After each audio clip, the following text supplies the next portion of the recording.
राधे राधे। आशा करती हूँ कि आप सभी लोग खुश होंगे, स्वस्थ होंगे, मस्त होंगे।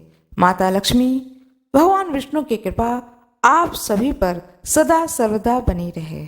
सफला एकादशी के बाद में अब यह शुभ फलदायिनी पुत्रदा एकादशी का व्रत आया है। पौष मास शुक्ल पक्ष की पुत्रदा एकादशी व्रत का कथा मैं सुनाने आप लोगों को जा रही हूँ। श्री गणेशाय नमः। यह पुण्यदायिनी पापनाशनी कथा जिसका श्रवण अवश्य ही करना चाहिए। कहा जाता है कि एकादशी व्रत कथा को सुनने से भगवान विष्णु समस्त मनोकामनाओं की पूर्ति करते हैं। आइए बड़े भक्ति भाव से इस कथा का श्रवण करते हैं। युधिष्ठिर जी भगवान श्री कृष्ण से कहते हैं कि आपने शुभ कारिणी सफला एकादशी का वर्णन किया है। अब कृपा करके शुक्ल पक्ष की एकादशी का महत्व बतलाइए। उसका क्या नाम है, कौन सी विधि है तथा उसमें किस देवता का पूजा किया जाता है। भगवान श्री कृष्ण ने कहा, हे राजन, पौष के शुक्ल पक्ष की जो एकादशी है उसे बतलाता हूँ, सुनो। महाराज, संसार के हित की इच्छा से मैं इसका वर्णन करता हूँ। राजन, पूर्वोक्त विधि से ही यत्न पूर्वक इसका व्रत करना चाहिए। इसका नाम पुत्रदा है। यह सब पापों को हरने वाली उत्तम तिथि है। समस्त कामनाओं तथा सिद्धियों के दाता भगवान नारायण इस तिथि के अधिदेवता हैं। चराचर प्राणियों सहित समस्त त्रिलोकी में इससे बढ़कर दूसरा कोई तिथि नहीं है। पूर्व काल की बात है, भद्रावतीपुरी में राजा सुकेतुमान राज्य करते थे। उनकी रानी का नाम चंपा था। राजा को बहुत समय तक कोई वंशधर पुत्र नहीं प्राप्त हुआ। इसलिए दोनों पति पत्नी सदा चिंता और शोक में डूबे रहते थे। राजा के पितर उनके दिव्य जल को शोकोक्ष वास से गर्म करके पीते थे। राजा के बाद और कोई ऐसा दिखाई नहीं देता था जो हम लोगों का तर्पण करेगा। यह सोच सोच करके पितर भी दुखी रहते थे। एक दिन राजा घोड़े पर सवार हो गहन वन में चले गए। पुरोहित आदि किसी को भी इस बात का पता नहीं था। मृग और पक्षियों से सेवित उस सघन कानन में राजा भ्रमण करने लगे। मार्ग में कहीं सियार की बोली सुनाई पड़ती थी तो कहीं उल्लुओं की। जहां तहां रीछ और मृग दृष्टिगोचर हो रहे थे। इस प्रकार घूम घूम करके राजा वन की शोभा को देख रहे थे। इतने में दोपहर हो गई। राजा को भूख और प्यास सताने लगी। वे जल की खोज में इधर उधर दौड़ने लगे। किसी पुण्य के प्रभाव से उन्हें एक उत्तम सरोवर दिखाई दिया जिसके समीप मुनियों के बहुत से आश्रम थे। शोभाशाली नरेश ने उन आश्रमों की ओर देखा। उस समय शुभ की सूचना देने वाले शकुन होने लगे। राजा का दाहिना नेत्र और दाहिना हाथ फड़कने लगा जो उत्तम फल की सूचना दे रहा था। सरोवर के तट पर बहुत से मुनि वेद पाठ कर रहे थे। उन्हें देखकर राजाओं को बड़ा ही हर्ष हुआ। वे घोड़े से उतरकर मुनियों के सामने खड़े हो गए और पृथक पृथक उन सबकी वंदना करने लगे। वे मुनि उत्तम व्रत का पालन करने वाले थे।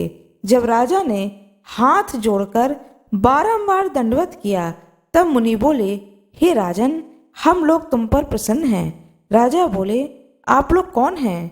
आपके नाम क्या हैं तथा आप लोग किस लिए यहाँ एकत्रित हुए हैं? यह सब सच सच बताएं। मुनि बोले, हे राजन, हम लोग विश्वदेव हैं। यहाँ स्नान के लिए आए हैं। माघ निकट आया है। आज से 5वें दिन माघ का स्नान आरंभ हो जाएगा। आज ही पुत्रदा नाम की एकादशी है जो व्रत करने वाले मनुष्यों को पुत्र देती है। राजा ने कहा, विश्वदेवगण, यदि आप लोग प्रसन्न हैं तो मुझे पुत्र दीजिए। मुनि बोले, हे राजन, आज के दिन पुत्रदा नाम की एकादशी है। इसका व्रत बहुत विख्यात है। तुम आज इस उत्तम व्रत को धारण करो। महाराज, भगवान केशव के प्रसाद से तुम्हें अवश्य पुत्र की प्राप्ति होगी। भगवान श्री कृष्ण कहते हैं, युधिष्ठिर, इस प्रकार उन मुनियों के कहने से राजा ने उत्तम व्रत का पालन किया। महर्षियों के उपदेश के अनुसार विधि पूर्वक पुत्रदा एकादशी का अनुष्ठान किया। फिर द्वादशी को पारण करके मुनियों के चरणों में बारंबार मस्तक झुकाकर राजा अपने घर आए। तदंतर रानी ने गर्भ को धारण किया। प्रसव काल आने पर पुण्य कर्मा राजा को तेजस्वी पुत्र की प्राप्ति हुई, जिसने अपने गुणों से पिता को संतुष्ट कर दिया। वह प्रजाओं का पालक हुआ। इसलिए हे राजन, पुत्रदा का उत्तम व्रत अवश्य ही करना चाहिए। मैंने लोगों के हित के लिए तुम्हारे सामने इसका वर्णन किया है। जो मनुष्य एकाग्र चित्त होकर पुत्रदा का व्रत करते हैं, वे इस लोक में पुत्र पाकर मृत्यु के पश्चात स्वर्गगामी होते हैं। इस कथा को पढ़ने से और सुनने से अग्निष्ट होम यज्ञ का फल मिलता है। भगवान श्री कृष्ण की जय हो। माता लक्ष्मी की जय हो। भगवान नारायण की जय हो। सभी देवी देवताओं की जय हो। भगवान गणेश की जय हो। आज मैं आप लोगों को पौष मास शुक्ल पक्ष की एकादशी, जो कि पुत्रदा एकादशी के नाम से जाना जाता है, इस एकादशी व्रत कथा को सुनाने जा रही हूँ। आइए बड़े भक्तिभाव से इस कथा का श्रवण करें। किसी समय भद्रावती नगरी में सुकेतु नाम का राजा राज्य करते थे। राजा तथा उनकी स्त्री शव्या दानशील और धर्मात्मा थे।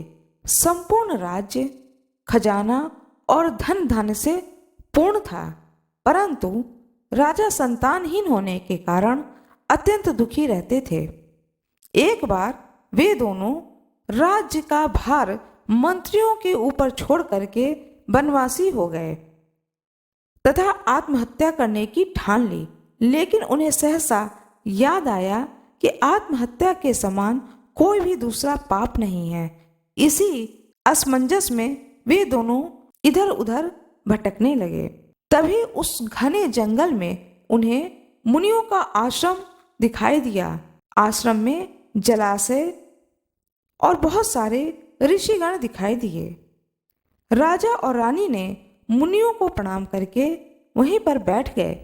मुनियों ने योग के द्वारा राजा के दुख का कारण जान लिया और ऋषियों ने आशीष देते हुए राजा से कहा कि आप पुत्रदा एकादशी व्रत को करें।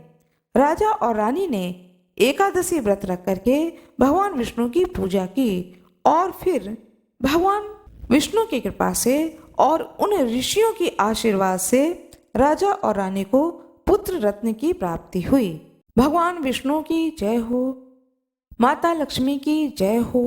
जिस प्रकार से भगवान विष्णु ने राजा और रानी की मनोकामनाओं को पूर्ण किया, उसी प्रकार से कथा सुनने वाले के और कथा सुनाने वाले के दोनों की मनोकामना को पूर्ण करें। भगवान विष्णु की जय हो। माता लक्ष्मी की जय हो। सभी देवी देवताओं की जय हो। आशा करती हूँ कि आप लोगों को यह कथा अच्छी लगी होगी। आप सभी भक्त लोगों को यह कथा अच्छी लगी हो तो कृपया वीडियो को लाइक करना ना भूलें, चैनल को सब्सक्राइब कर दें, बेल आइकन अवश्य ही दबा दें। आप सभी लोगों का बहुत बहुत धन्यवाद।